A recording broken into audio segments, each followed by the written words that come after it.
पर इस रोशनी की कीमत भयानक थी।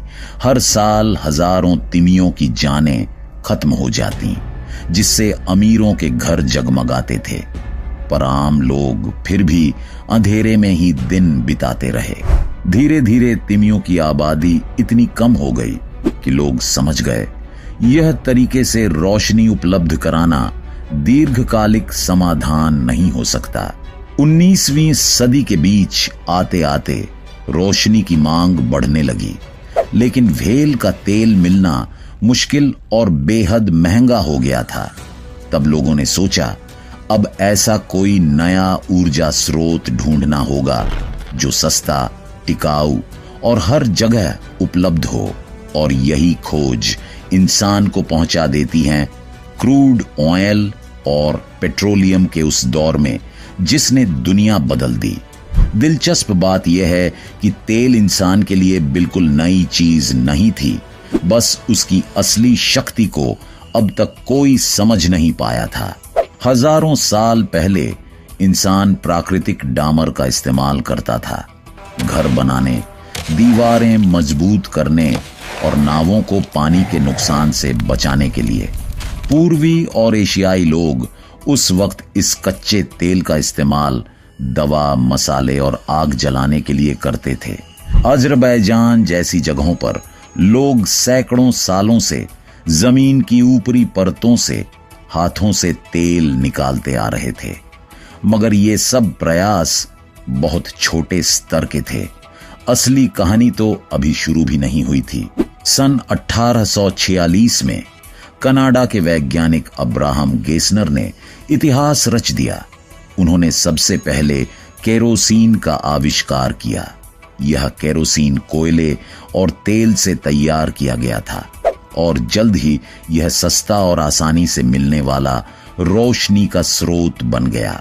इस खोज ने इंसानों को पहली बार व्हेल ऑयल पर पूरी तरह निर्भर रहने से आजादी दिलाई, लेकिन असली क्रांति आई 1859 में, जब अमेरिका के पेंसिल्वेनिया में दुनिया का पहला सफल ऑयल वेल ड्रिल किया गया। इससे पहले लोग जमीन पर अपने आप निकलने वाले तेल को इकट्ठा करते थे, लेकिन पहली बार मशीनों के जरिए धरती के भीतर से तेल निकालना संभव हुआ। यही छोटा सा कुआं आज की मॉडर्न ऑयल इंडस्ट्री की नींव बना। शुरुआती दिनों में इस तेल से मुख्य रूप से केरोसिन बनाया जाता था, जो लालटेन में रोशनी करने के लिए इस्तेमाल होता था। फिर जब दुनिया में इलेक्ट्रिक बल्ब का जमाना आया तो रोशनी के लिए केरोसिन की जरूरत घटने लगी।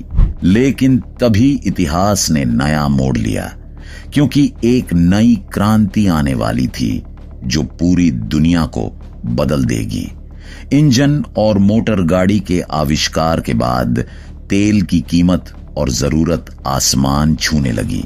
अब तेल सिर्फ रोशनी नहीं देता था, बल्कि मशीनों, कारों, जहाजों और हवाई जहाजों की जान बन गया। ड्रिलिंग तकनीक के बाद अमेरिका में शुरू हुई ऑयल रश, जहां हर कोई तेल की खोज में पागल हो उठा। थोड़े ही वक्त में सैकड़ों ऑयल वेल खोदे गए, नए शहर बस गए और तेल बन गया दौलत और ताकत की पहचान। यह ऑयल मैडनेस जल्दी ही रूस, वेनेजुएला और मिडिल ईस्ट तक फैल गई, जहां धरती के नीचे छिपे थे तेल के सबसे बड़े खजाने। 20वीं सदी की शुरुआत में तेल सिर्फ ऊर्जा का जरिया नहीं रहा, बल्कि पूरी आधुनिक सभ्यता की लाइफलाइन बन गया।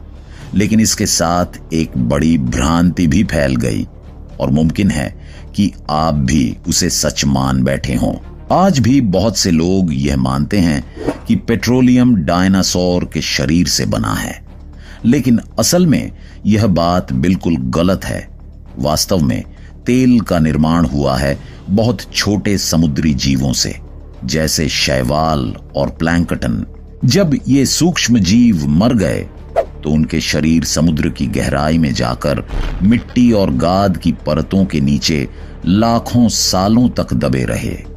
लाखों सालों की गर्मी और दबाव के कारण ये जैविक अवशेष धीरे धीरे पेट्रोलियम में बदल गए। और चौंकाने वाली बात यह है कि यह प्रक्रिया डायनासोर के जन्म से भी बहुत पहले, करीब 25 से 36 करोड़ साल पहले हुई थी। लेकिन असली सवाल यह है, डायनासोर से तेल वाली यह धारणा आखिर लोगों के दिमाग में आई कैसे? 1930 के दशक में अमेरिका की सिंक्लेयर ऑयल नाम की एक कंपनी ने अपने तेल के ड्रम और विज्ञापनों में डायनासोर की तस्वीरें इस्तेमाल करनी शुरू की।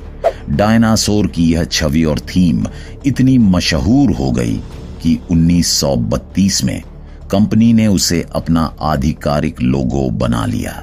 विज्ञापनों, पैकेजिंग और बच्चों के खिलौनों में जब हर जगह डायनासोर दिखाई देने लगा तो आम लोगों को लगने लगा कि शायद तेल का डायनासोर से कोई गहरा संबंध है। तेल के डिब्बों, लोगो, विज्ञापनों और खिलौनों में डायनासोर की तस्वीरों ने लोगों के मन में धीरे धीरे एक गलत धारणा बैठा दी। यहां तक कि आज भी कई लोग उस गलतफहमी को सच्चाई समझते हैं। काला तेल यानी ब्लैक गोल्ड जितना अधिक किसी देश के पास होता है, उतनी ही ज्यादा होती है उसकी दौलत और शक्ति। तेल की मांग और कीमत इतनी ऊंची है कि हर महीने दुनिया के अलग अलग देशों में सैकड़ों नए कुएं खोदे जाते हैं।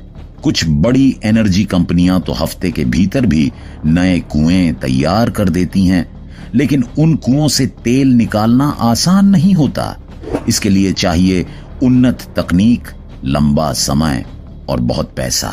अपरिष्कृत कच्चा तेल धरती की गहराइयों में लगभग 1.5 से 4 किलोमीटर नीचे करोड़ों साल पुरानी कठोर चट्टानों के बीच कैद रहता है। इस तेल तक पहुंचने के लिए जो ड्रिलिंग मशीनें चलती हैं, उनकी शक्ति इतनी अधिक होती है कि वे जमीन में छेद कर करके गहराई में उतरती चली जाती हैं। मशीन चट्टान तोड़कर अपना मार्ग बनाती है और नीचे उतरी रहती है, और यह काम वाकई बहुत खतरनाक होता है। इतनी गहराई पर तापमान और दबाव बहुत अधिक होता है, इसलिए एक छोटी सी गलती भी जानलेवा विस्फोट का कारण बन सकती है। तेल निकालने में लगे कर्मी हर क्षण जान की बाजी पर चलते हैं। एक छोटी सी चूक पूरी टीम के लिए विनाशकारी हो सकती है। तेल मिलने के बाद असली संघर्ष शुरू होता है, कड़ी मेहनत और नियंत्रण की लड़ाई। शुरुआत में जब दबाव सबसे ऊंचा होता है तो कच्चा तेल खुद ब खुद फटकर जमीन की सतह की ओर उछलने लगता है। जब तेल का प्राकृतिक दबाव कम हो जाता है तब एक विशाल पंपिंग मशीन का इस्तेमाल किया जाता है।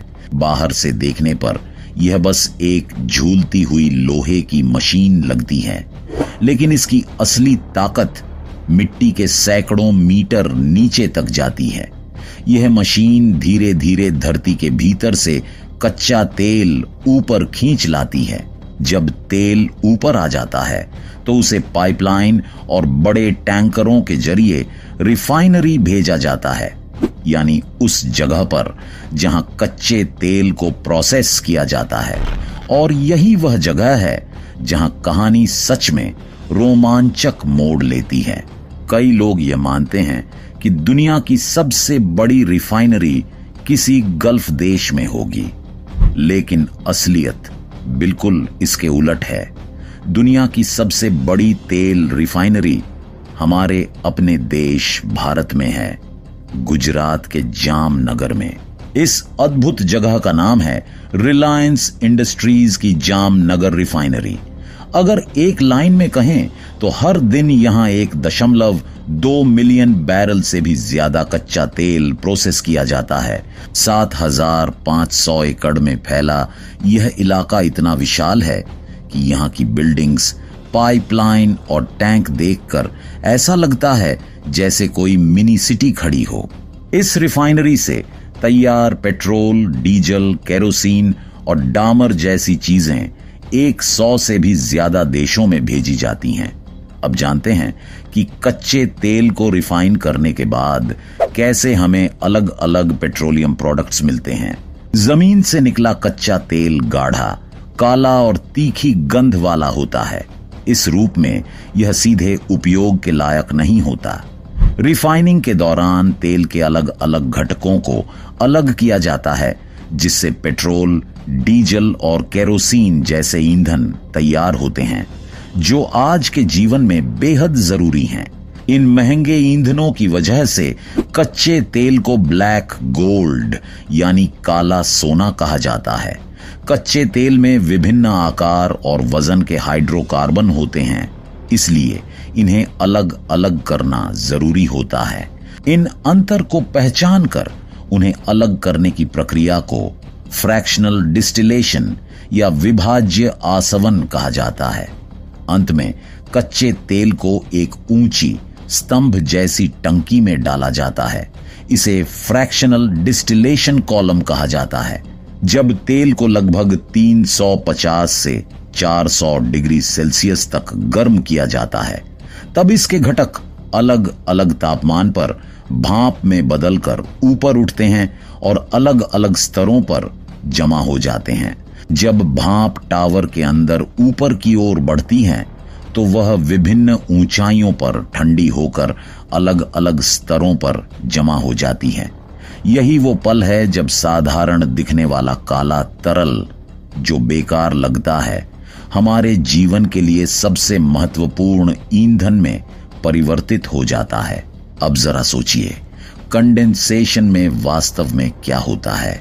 एक उदाहरण लीजिए, नमक मिले हुए पानी से भरा गिलास।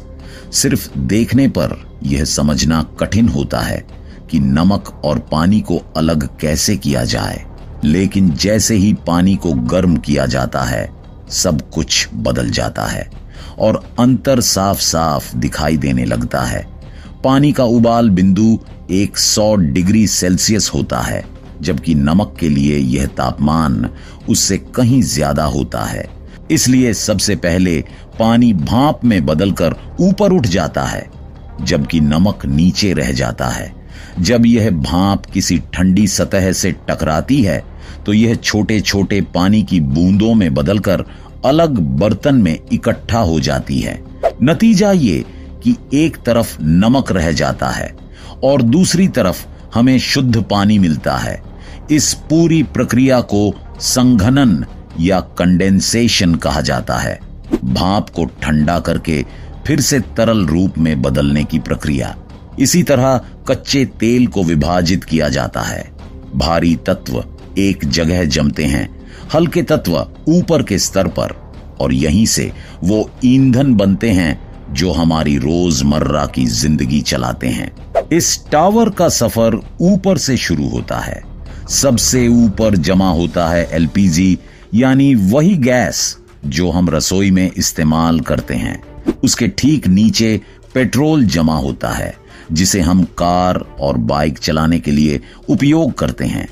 अगले स्तर पर नेफ्था मिलता है, जो प्लास्टिक, केमिकल और दवाइयों बनाने का मुख्य कच्चा माल है। और नीचे केरोसिन और एटीएफ होते हैं, जो विमान टरबाइन ईंधन के रूप में उपयोग होते हैं। उससे और नीचे डीजल है, जो भारी वाहनों जैसे ट्रक, बस और ट्रेन आदि चलाते हैं। और भी नीचे ल्यूब्रिकेटिंग तेल होता है, मोटा तेल जो इंजन के हिस्सों को चिकना रखता है। फिर नीचे फ्यूल ऑयल आता है, जो बड़े फैक्ट्री और जहाजों में बर्न किया जाता है। सबसे निचले स्तर पर असफाल्ट, डामर मिलता है, सड़क बनाने की काली परत। पर यह सब खत्म नहीं है। रिफाइनिंग में सल्फर और हाइड्रोजन जैसे पार्श्व उत्पाद भी बनते हैं। और हां, जो पेट्रोलियम जेली आप स्किन केयर या लैंप में देखते हैं, वह भी कच्चे तेल का ही हिस्सा है। एक बैरल 159 लीटर कच्चे तेल को रिफाइन करने पर पेट्रोलियम उत्पादों की एक पूरी श्रृंखला बनती है। अनुमान के तौर पर लगभग 72 litre petrol, 34 litre diesel, 14 litre kerosene, शेष भाग लुब्रिकेंट, डामर, प्लास्टिक और विभिन्न रसायनों में परिवर्तित हो जाता है। पेट्रोल बनने के बाद यह लंबी भूमिगत पाइपलाइन से टर्मिनल तक पहुंचता है। फिर वहां से ट्रक या टैंकर में भरकर आपके नजदीकी पेट्रोल पंप तक पहुंचाया जाता है। रिफाइनरी से विशाल टैंकरों में पेट्रोल भरकर देश के अलग अलग पेट्रोल पंपों तक भेजा जाता है।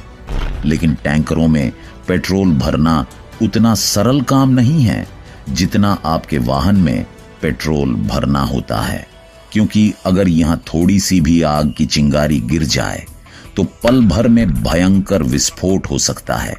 इसी वजह से सुरक्षा के तौर पर हर पेट्रोल टैंकर को सबसे पहले ग्राउंडिंग केबल से जोड़ा जाता है, जिससे उसमें जमा हुई स्थैतिक बिजली पूरी तरह से खत्म हो जाती है।